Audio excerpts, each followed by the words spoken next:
gente, prazer muito grande estar aqui com vocês. Vocês conseguem me ouvir aí atrás? Beleza, né? Essa música que nós cantamos agora, aliás todas, são bem antigas, né?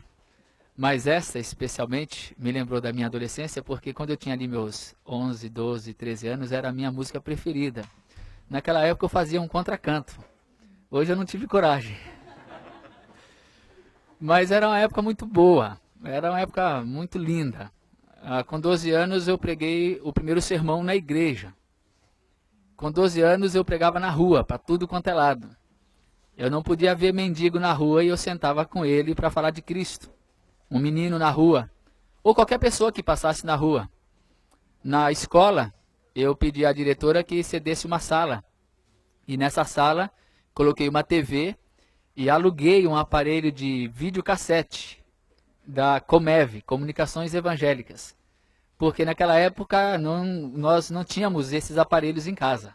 Era um aparelho bem grande e não tinha tanta facilidade de achá-lo. Não que eu seja tão velho, é que as coisas mudaram muito rapidamente. E eu alugava esse aparelho e passava um vídeo de 15 minutos apenas. Inclusive era um vídeo com o próprio pastor Caio Fábio pregando, falando sobre o que é felicidade. Então eu passava aquele vídeo 15 minutos e depois dos 15 minutos eu falava sobre, convidava as pessoas a seguirem a Cristo. O que era bonito daquilo para mim é que eu falava de Cristo independente da igreja a qual eu frequentava, porque isso para mim pouco importava. Eu não queria saber para que igreja aquela pessoa iria, eu queria saber do Evangelho, eu queria que ela saísse com Cristo dali. Isso é o que realmente importava. Se ela iria para alguma igreja ou não, isso não me preocupava. Eu queria que ela encontrasse, ou fosse encontrada por Jesus e recebesse o amor dele, a graça dele. E a gente fazia isso em tudo quanto é lugar. Eu queria levar a gente para casa, pegar meninos de rua e levar para casa. E aí meus pais falaram, não é bem assim. Aí eles concordaram, pelo menos que eu pegasse os meninos na rua, levasse para casa, minha mãe fazia pipoca, eu botava o vídeo e falava de Cristo para eles e eles iam embora para casa. E fizemos isso muito tempo. E foi assim. Então, desde os 12 anos fazendo isso e pregando para tudo quanto é lado, aí descobriram que eu ia ter que ser pastor. Afinal de contas, né? Precisa ser pastor e eu fui para o seminário. O evangelho era tão simples, ficou tão complicado. Eram tantas teologias, eram tantas coisas para aprender, para decorar. E eu vou dizer a coisa, eu até que gostava. E eu me empenhei. Mas sabe, hoje, depois de um bom tempo, e voltando agora a essa simplicidade, como é tão bom. Eu me sinto voltando à minha adolescência. De apenas pregar o evangelho, sem me preocupar com nada mais além do evangelho. E sabendo que o evangelho produz no coração daquele em quem ele entra, os frutos do evangelho. E que eu não preciso tentar produzir esses frutos. Eu não preciso organizar uma agenda para que esses frutos sejam produzidos. Eu não preciso organizar nada para ninguém, controlar a vida de ninguém, ditar regra para nada. Porque o Espírito Santo, ele produz isso em nossa vida. E é muito bom falar dessa simplicidade. E o Evangelho é simples porque ele se resume numa única palavra. E eu creio que vocês todos saibam que palavra é essa. Qual palavra é a palavra que resume o Evangelho? Amor. Todos nós sabemos disso. Pena que parece tão complicado. Algo que é tão simples. Abra sua Bíblia em 1 João, por favor, caso você a tenha aí. E enfatizando o que disse agora mesmo, a respeito da leitura do Evangelho, eu quero realmente incentivá-los a fazer isso mesmo, a ler o Evangelho. Ler não com os olhos de uma teologia, não com os olhos de uma religião, de uma denominação, mas ler com o coração. Ler em oração, ler para você, ler para a sua vida, ler pedindo graça do Senhor para fazer verdade em você aquilo que você lê, mesmo aquilo que você não entende. Que o Espírito faça valer como verdade existencial, prática, aquilo que você está lendo. Nós temos que levar a sério o que pregamos, de que é o Espírito quem realiza em nós a obra do Evangelho, e que ele faça assim com todos nós. Vamos ler 1 João capítulo 4, a partir do verso 7. Diz assim João: Amados, amemo-nos uns aos outros, pois o amor procede de Deus. Aquele que ama é nascido de Deus e conhece a Deus. Quem não ama não conhece a Deus, porque Deus é amor. Foi assim que Deus manifestou o seu amor entre nós. Enviou o seu Filho unigênito ao mundo para que pudéssemos viver por meio dele. Nisto consiste o amor, não em que nós tenhamos amado a Deus, mas em que ele nos amou e enviou seu Filho como propiciação pelos nossos pecados. Amados, visto que Deus assim nos amou, nós também devemos amar uns aos outros. Ninguém jamais viu a Deus. Se amarmos uns aos outros, Deus permanece em nós, e o seu amor está aperfeiçoado em nós. De fato, é muito correto dizer que o evangelho todo se resume em amor, porque é assim mesmo. Conforme nós lemos, Deus manifestou o seu amor para conosco, tendo enviado o seu Filho. Foi ele quem nos amou primeiro. E esse amor foi revelado em toda a sua plenitude em Cristo, porque Deus amou ao mundo de tal maneira que deu o seu Filho unigênito, para que todo aquele que nele crê não pereça, mas tenha a vida eterna. Mas Deus prova o seu próprio amor para conosco pelo fato de ter Cristo morrido por nós, sendo nós ainda pecadores. Disse de Jesus que, tendo amado o que eram seus, amou-os até o fim. Jesus Cristo é a plenitude, a manifestação maior do amor. Portanto, o evangelho todo se resume em amor. E aqui, conforme João nos coloca, parece uma coisa muito simples. Aquele que ama é nascido de Deus e conhece a Deus. Quem não ama não conhece a Deus, porque Deus é amor. Simples assim. Quem não ama não conhece a Deus, mesmo que conheça a Bíblia de capa a capa. Quem não ama não conhece a Deus, mesmo que conheça toda a teologia a respeito de Deus, mesmo que seja doutor em teologia. Quem não ama não conhece a Deus. Simples assim. Quem não ama, mesmo que conheça todos os mistérios, profetize a respeito das coisas mais complexas, mais escondidas, se não ama, não conhece a Deus.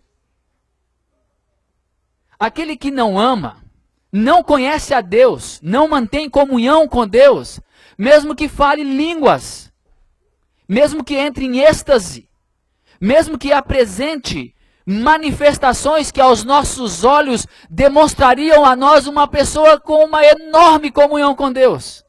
Se não ama, não conhece a Deus. Quem não ama, não conhece a Deus, mesmo que faça todas as melhores obras de caridade que se possa fazer. É muito simples, gente. Quem não ama, não conhece a Deus e não mantém comunhão com Deus. Não recebe graça de Deus. Porque somente aquele que vive no amor do Evangelho é aquele em quem Deus permanece, conforme João acabou de nos falar aqui. Que aquele que ama permanece em Deus e Deus permanece nele e é aperfeiçoado no amor de Deus.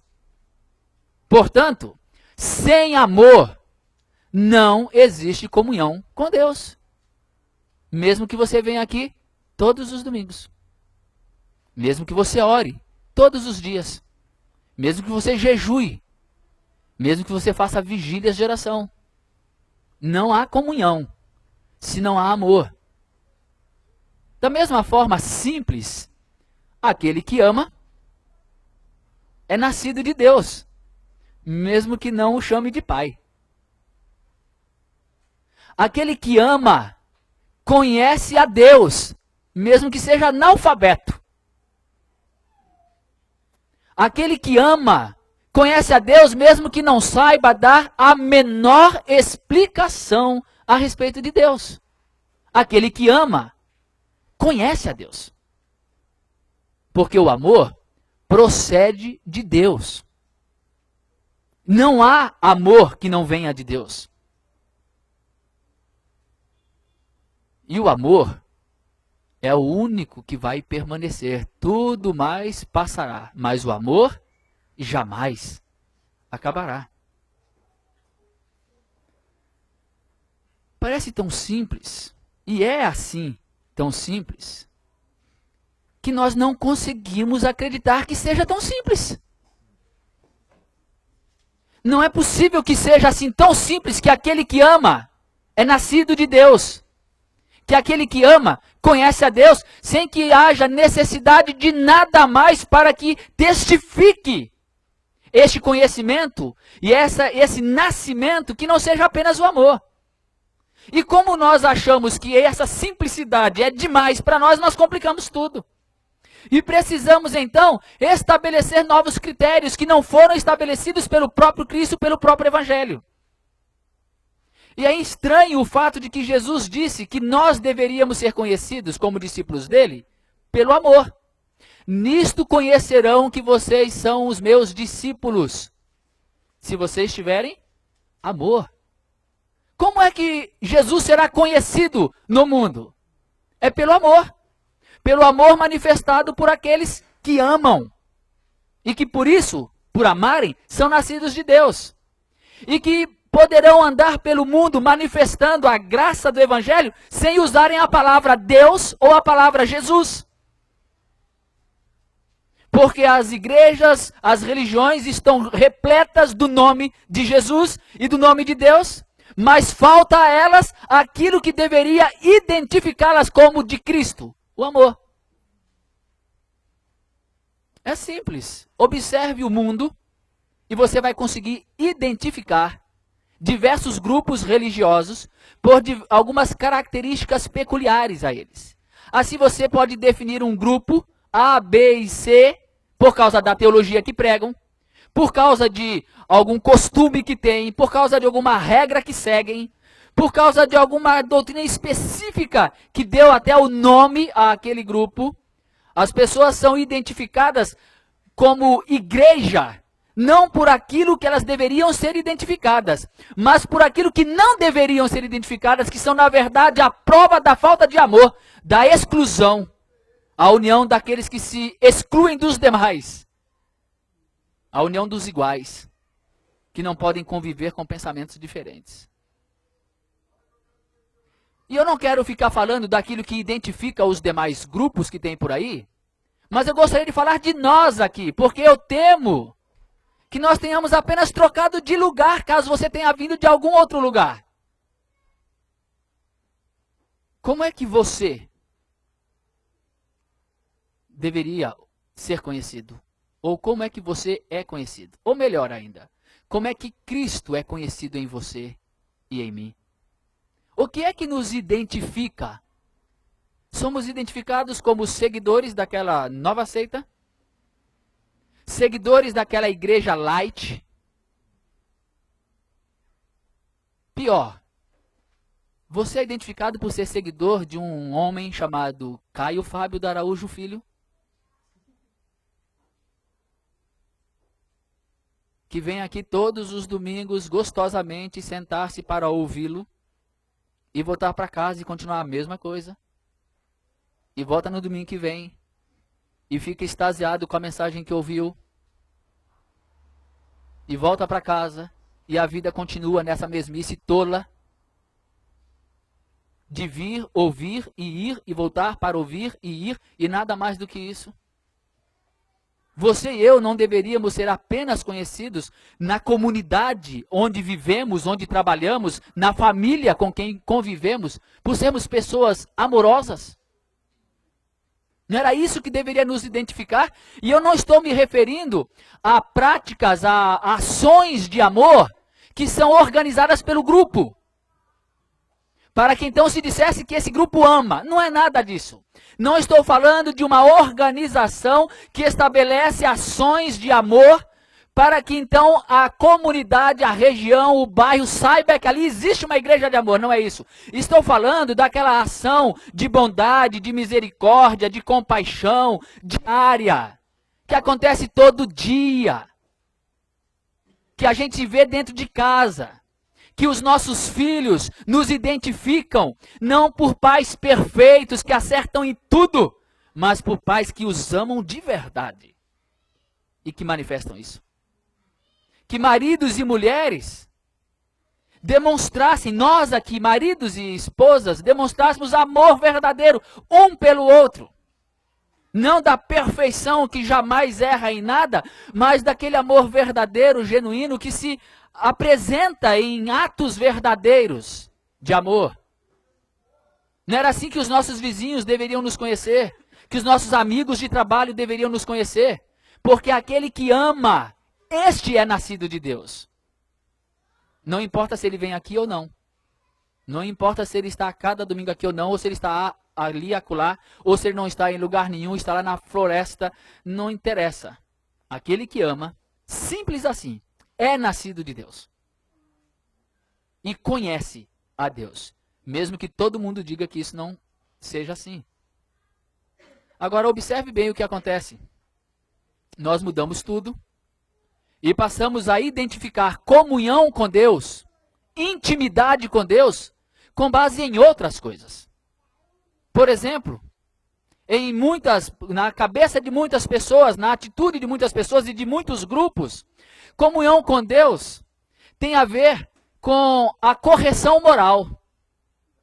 A prática correta das ações corretas de uma moral perfeita. E aí então as pessoas vão avaliar intimidade com Deus para com aquilo que aparentemente se apresenta como uma vida santa. E muitos barganham com Deus, embora Paulo tenha mais de uma vez dito que nenhuma pessoa será justificada diante de Deus pela obediência à lei. Então, nós deveríamos olhar mais para a questão do amor, e se houvesse uma medida para a santidade, essa medida não seria os atos corretos, as ações morais corretas de acordo com o padrão estabelecido, mas seria o amor. Quem é mais santo? Aquele que mais ama. Não é aquele que mais acerta, é aquele que mais ama. Em muitos grupos e na cabeça de muitas pessoas, tem mais comunhão.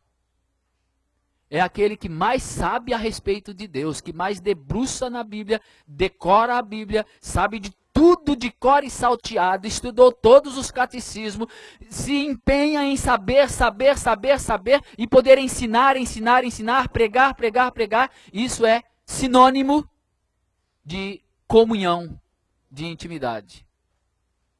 Quando o padrão não deveria ser esse. Deveria ser o amor. Quem é que mais conhece? Quem mais ama? Qual é a medida do conhecimento? O amor. E nós fomos colocando várias outras coisas no lugar. E tentando conquistar a comunhão com Deus, tentando conquistar a intimidade com Deus, baseado em coisas que nós não deveríamos buscar e que não produzem o que deveria produzir. Que nós gostaríamos que produzisse. O amor é que tem poder para produzir em nós aquilo que nós precisamos para vivermos em comunhão com Deus e uns com os outros. Todos os demais esforços são vazios de significado e não conseguem realizar isto. Eu estive conversando com um rapaz, quando lá estivemos na Nigéria, foi no último dia, esse rapaz veio angustiado, querendo conversar, e ele disse: pastor, eu queria que o senhor orasse por mim, uma oração poderosa, para Deus me livrar de pecados. E ele então confessou vários pecados, dos quais ele não conseguia se livrar. E ele estava fazendo jejuns, orações, vigílias para se livrar do pecado. E nada dava certo. E eu disse a ele que ele poderia jejuar a vida inteira. Que ele poderia orar a vida inteira, fazer vigílias a vida inteira, podia ler a Bíblia toda várias vezes. Ele não se livraria daqueles pecados se ele continuasse usando todas aquelas práticas e aqueles exercícios devocionais para barganhar com Deus, para conquistar pelo esforço da oração repetida, do jejum repetido, da vigília repetida, alcançar as graças de Deus. Enquanto ele não entendesse que o amor é que iria libertá-lo disso, e vamos falar mais sobre isso daqui a pouco. Jesus disse que é o amor que deve nos identificar. E eu pergunto, por que é então que nós não amamos? Por quê? Qual é a razão que nós não conseguimos amar como Jesus falou que nós deveríamos amar? Esse amor se revela, por exemplo, quando nós perdoamos 70 vezes 7. Por que que nós não temos condição? Por que é tão difícil para nós perdoarmos 70 vezes 7? Jesus disse, e sabendo que 70 vezes 7 não é para você contar todas essas vezes, mas se você quiser, vamos ser literalistas e vamos contar 490 vezes. Se você não quiser entender que é para sempre, tantas vezes quantas a pessoa pecar, tudo bem, então você faça a conta. Por que que a gente não perdoa 490 vezes? Mas Jesus, para tornar a conta mais fácil, ele disse, se alguém pecar contra você 7 vezes em um só dia, você deve perdoar. Você já pensou que loucura? A mesma pessoa pecar contra você 7 vezes num dia só. E Jesus fala que tem que perdoar. Aí os discípulos com muita propriedade dizem, aumenta-nos a fé. Eu acho que era o que nós todos falaríamos aqui. Aumenta-nos a fé. Foi quando Jesus falou que quem tiver fé do tamanho de um grão de mostarda vai pedir a essa amoreira que se lance daqui ao mar e isso acontecerá. Fé do tamanho de um grão de mostarda não é para pedir a amoreira ou o monte que se joga ao mar. A fé do tamanho de um grão de mostarda é a fé que perdoa 7 vezes num dia só. Por que que a gente não perdoa 7 vezes num dia só? Jesus falou para nós não julgarmos. E por que é que a gente ama julgar? Por que que nós somos sempre bons e o outro sempre ruim? Por que que nós encontramos justificativas para todos os nossos erros e temos uma dificuldade enorme para aceitar a justificativa do erro do outro? Jesus falou para nós amarmos os nossos inimigos. E nós queríamos que os nossos inimigos levassem uma boa de uma lapada. E se por acaso acontece uma coisa ruim com eles, a gente diz, a gente pode até não falar bem feito, mas que lá a gente fez, isso foi castigo de Deus. Aliás, muitos de nós ficam tristes de saber que Deus é amor e que ama aquele cara que você odeia. Pode saber, você tem alguém que você odeia? Deus ama essa pessoa.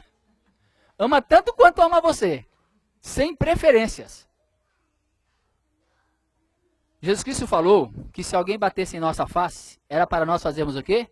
Virarmos a outra. Por que que nós temos tanta dificuldade em virar a outra face? Pelo contrário, a gente já, a tendência, o instinto é logo para ir bater na pessoa. Ou seja, em resumo, por que é que você e eu temos tanta dificuldade em amarmos? Tanta dificuldade em sermos pessoas conhecidas da comunidade, da família, do bairro, dos amigos, por sermos pessoas amorosas, bondosas, cheias de compaixão, de misericórdia. Por que é que nós não conseguimos isso? A explicação está aqui nesse mesmo texto, na sequência, no versículo 16. João explica isso.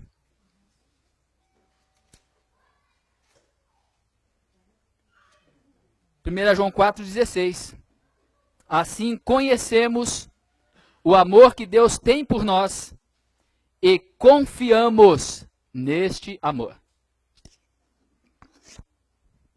Nós conhecemos o amor que Deus tem por nós e confiamos nesse amor. É esse o problema. Segundo o que eu entendo aqui. Nós conhecemos o amor que Deus tem por nós, mas nós não confiamos. Nós ouvimos falar muito sobre o amor de Deus, mas não acreditamos que seja verdade. Nós todos respondemos com uma facilidade muito grande aqui hoje, de que o Evangelho se resume em amor. Mas, infelizmente, são poucos de nós que de fato acreditam que isso seja verdade, para valer. Que isso não muda. Que é verdade mesmo que eu sou amado sendo o canalha que sou. Que é verdade mesmo que Deus me ama. Porque eu não perdoo 70 vezes 7, porque eu não acredito que Deus me perdoa 70 vezes 7. Eu desconfio que se eu pegar 7 vezes num dia só, Ele não me ouvirá mais. Ele virará as costas para mim. Eu não acredito que Deus vai me receber 7 vezes num dia só, por causa de pecado que tenha cometido naquele dia. O Deus que disse para mim, para eu perdoar 70 vezes 7, é porque Ele mesmo faz isso. Ele me perdoa 70 vezes 7. Se Ele disse que é para eu perdoar 7 vezes num só dia, e isso não significa que tem que ser as 7, mas tantas vezes quantas alguém pecar contra você, perdoe, é porque Ele faz exatamente isso. Que quando eu peco 7 vezes, ou tantas vezes quantas eu pecar, num dia só, eu não preciso temer chegar diante da cruz de Cristo. Porque diante da cruz de Cristo eu encontro graça, perdão, misericórdia, compaixão, bondade, reconciliação. Jesus Cristo foi tentado em todas as coisas à nossa semelhança, mas sem pecado. E assim Ele está à direita de Deus, Ele está diante do trono da graça e intercede por nós. O Espírito também intercede por nós com gemidos inexprimíveis.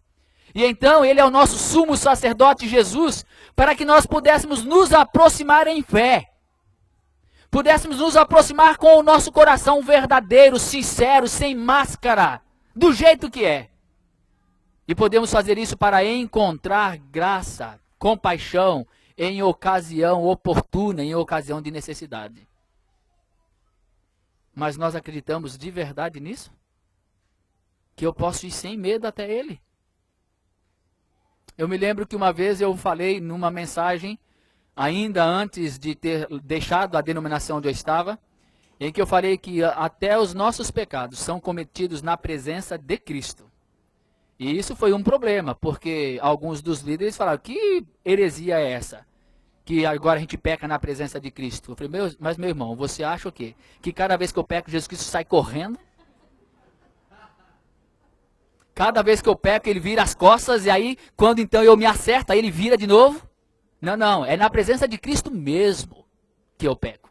Porque é na presença dEle que eu encontro perdão. É na presença dEle que eu encontro misericórdia. O abraço que Ele dava nas pessoas, o carinho que Ele manifestava às prostitutas, aos ladrões, a todos os párias daquela comunidade onde Ele viveu, é assim que Ele me trata. A maneira como Ele via as pessoas é a maneira como Ele me vê. O que Jesus combatia é o que Ele combate hoje. A hipocrisia, a mentira, essa religiosidade vazia, falsa, farisaica. Mas um coração compungido e contrito, uma pessoa que chega diante dele sem palavras, mas com o coração escancarado, com tudo que há de sujeira dentro, encontra limpeza, purificação, perdão, graça, compaixão, misericórdia e um olhar meigo a receber.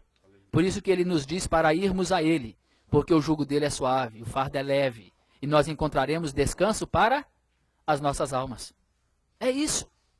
Portanto, o motivo de que nós não perdoamos 70 vezes 7 é porque a gente não acredita que somos perdoados 70 vezes 7 por Deus.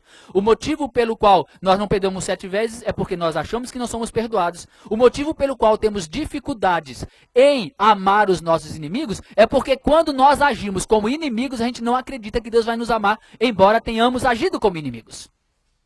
Porque todas as vezes que nós damos uma bofetada na cara de Deus, a gente não acredita que ele vira a outra face.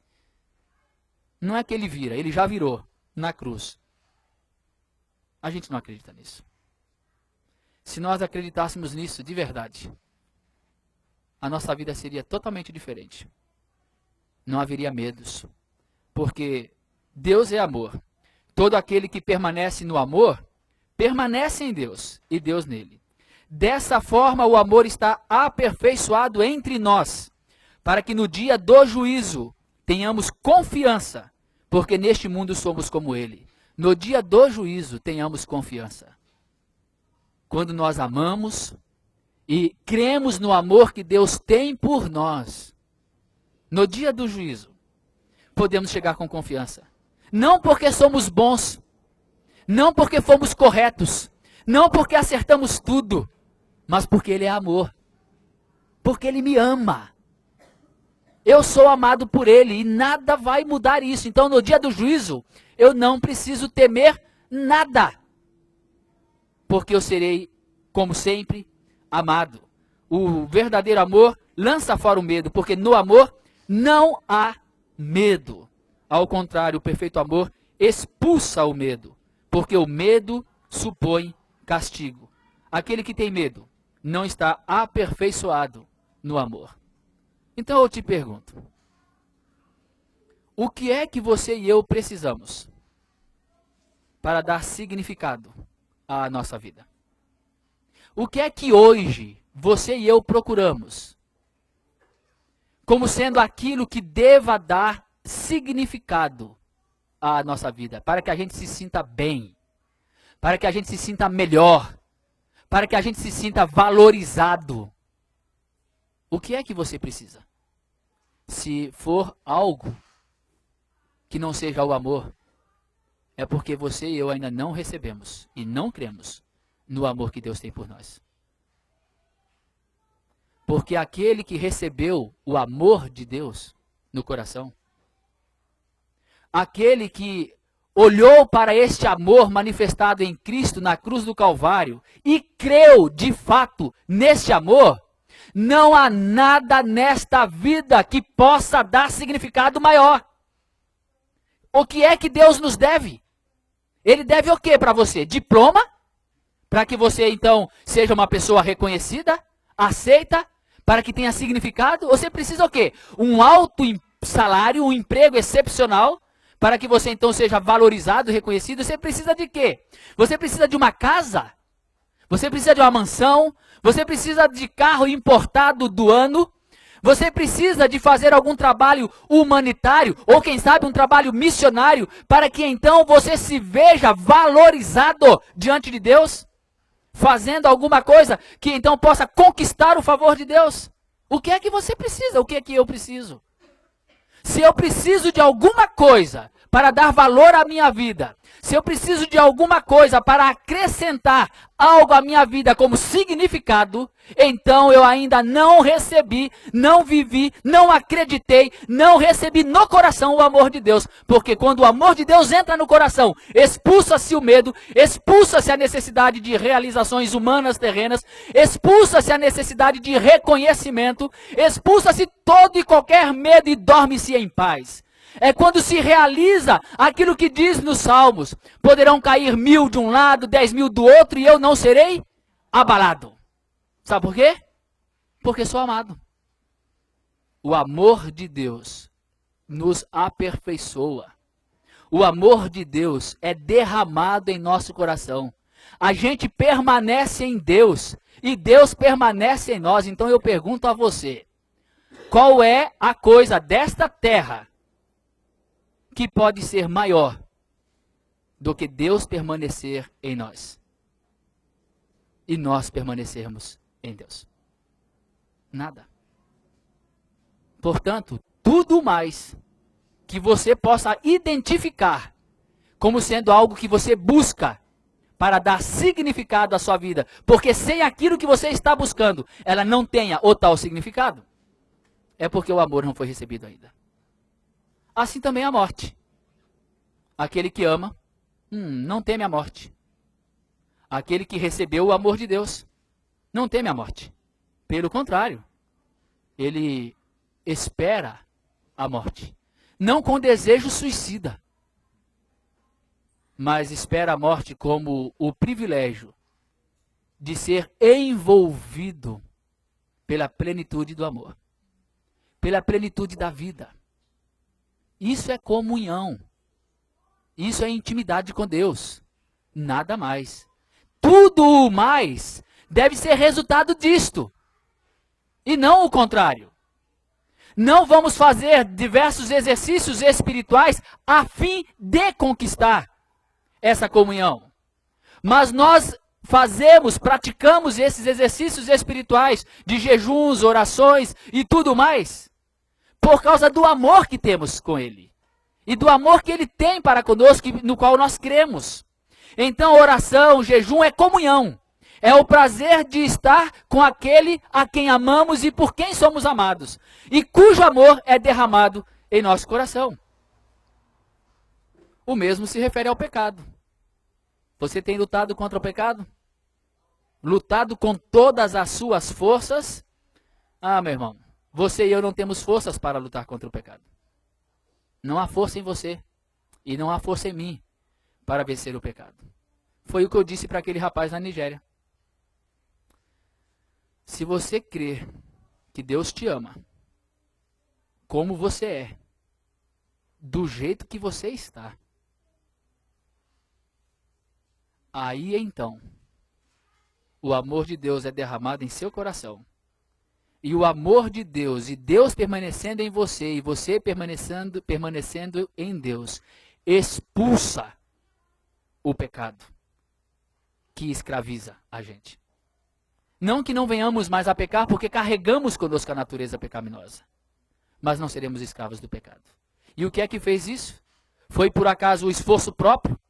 As vigílias insuportáveis de pessoas desesperadas que não conseguem acreditar no amor de Deus e que fazem o que fazem mais como um desejo, uma tentativa de conquistar esse favor de Deus, quando a única coisa que deveriam fazer é acreditar que são amados e saber que isso é que vai colocar para fora, expulsar tudo mais, porque na cruz de Cristo, onde este amor é revelado, é manifestado, nesta cruz, todos os nossos pecados foram derramados, foram jogados fora, crucificados. Todos os nossos pecados foram lavados, foram pagos. Portanto, não resta mais sacrifícios pelo pecado. Eu gostaria que você e eu, essa noite, saíssemos daqui com essa questão para nós respondermos para nós mesmos diante de Deus. Porque essa não é uma questão que se responde para outro. Por isso que também é simples. Quem ama, conhece a Deus. E eu não tenho como julgar isso a seu respeito. E você não tem como julgar isso a meu respeito. Essa é uma questão entre nós e Deus. Portanto, quem ama, conhece a Deus. E é nascido dele. Quem não ama, não conhece. É simples assim. Quem resolve isso? Só Deus resolve. Cada um consigo e Deus apenas. Que Deus permita que nós sejamos conhecidos por sermos pessoas amorosas, pessoas bondosas, pessoas cheias de compaixão e de misericórdia. Que nós não sejamos identificados por agremiação. Que não sejamos identificados por seguirmos a alguma pessoa, a alguma instituição. Que nós não sejamos conhecidos por nada que não seja, ele é alguém que ama. Mesmo que não precisemos falar o nome Jesus ou Deus. Apenas amemos. Porque aquele que ama é aperfeiçoado. Bom, mas você pode continuar perguntando, mas como é que acontece esse negócio? É um passe de mágica assim e... Bom, eu posso lhe dizer qual é o resultado de quando você recebe o amor de Deus. Tudo isso que eu já falei e se revela numa coisa muito simples no dia a dia, que são gratidão. Todo dia. Um coração totalmente grato por causa do amor que nós recebemos. Todo dia acordar e dormir e passar o dia sendo muito grato a Deus pelo grande amor que Ele tem para conosco. Sendo grato a Ele por nos amar como nós somos. Sendo gratos por Ele já estar pronto a nos perdoar, antes mesmo de pecarmos. Por Ele estar pronto a andar conosco, mesmo que a gente queira se desviar do caminho. Por Ele estar pronto sempre a nos amar. Um coração grato. E ao mesmo tempo um coração submisso à vontade dEle. Porque se somos amados, todas as circunstâncias momentâneas da nossa vida são apenas um caminho que temos que trilhar. Mas que não nos separa do amor de Deus. Porque nem a morte, nem a vida, nem coisa do passado, nem do futuro, nada, nem altura, nada, poderá nos separar do amor de Deus que está em Cristo Jesus, nosso Senhor. Então, nós vamos ser submissos a cada dia. A tudo que aconteça. Não importa o que seja. A gente sabe que são circunstâncias da vida. Mas que Ele nos ama. E que aquele momento, por mais angustiante que ele seja, haverá de trazer à luz o amor dele por nós, no momento próprio. E se por acaso nos levará à morte, então foi a glória. Porque era o que a gente esperava, ser lançado no amor. Então, meus irmãos, a pior tragédia que por acaso alguém pensa que pode acontecer é a morte, então fique tranquilo que essa é a melhor coisa que pode acontecer. Nós estamos numa situação muito complicada quando recebemos o amor de Deus. Ou é viver aqui amados por Deus, ou sermos lançados na plenitude do amor e da vida na morte. Então tá tudo beleza. É como disse o apóstolo Paulo, eu estou aí no aperto, eu não sei o que é melhor, se é eu ir ou se eu ficar. É assim que é quem recebe o amor de Deus.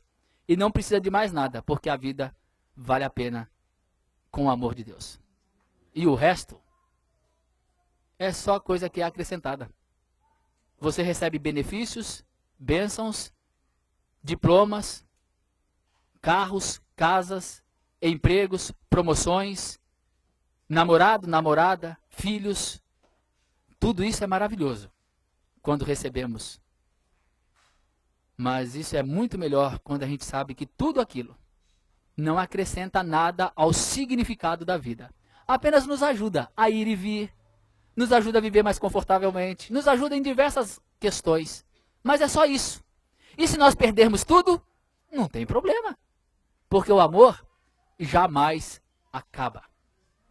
Tudo pode passar, mas o amor não. O amor jamais passará. E um dia, nós viveremos esse amor em toda a sua plenitude. Vamos ficar em pé?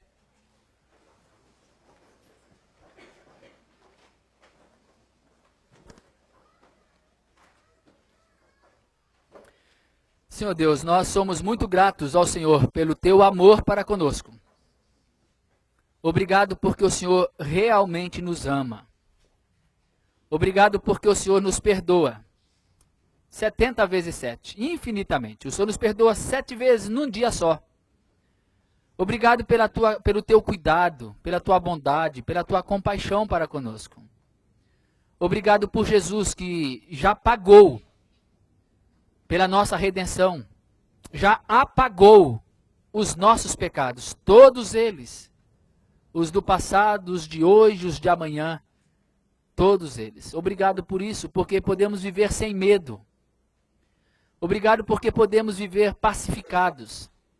Obrigado porque nós não precisamos tentar produzir nada, porque o teu amor derramado em nosso coração produz aquilo que só o amor pode produzir, que é amor, que é paz, que é pacificação, que é graça, que é bondade, que é misericórdia, que é gratidão, que é submissão.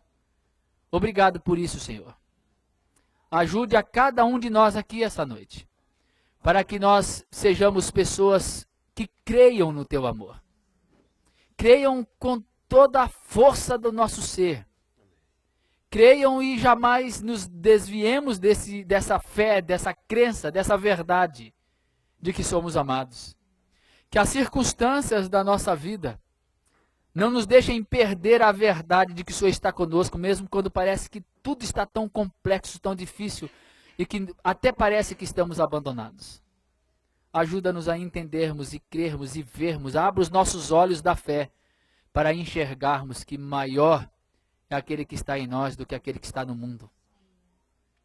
Ajuda-nos, ó Pai, porque somos homens incrédulos.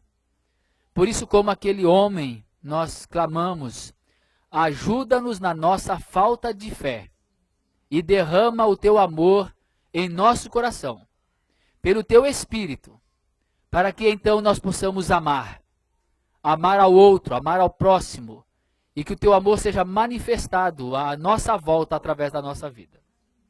Nós oramos muito agradecidos em nome do nosso Senhor e Salvador Jesus Cristo. Amém. Amém.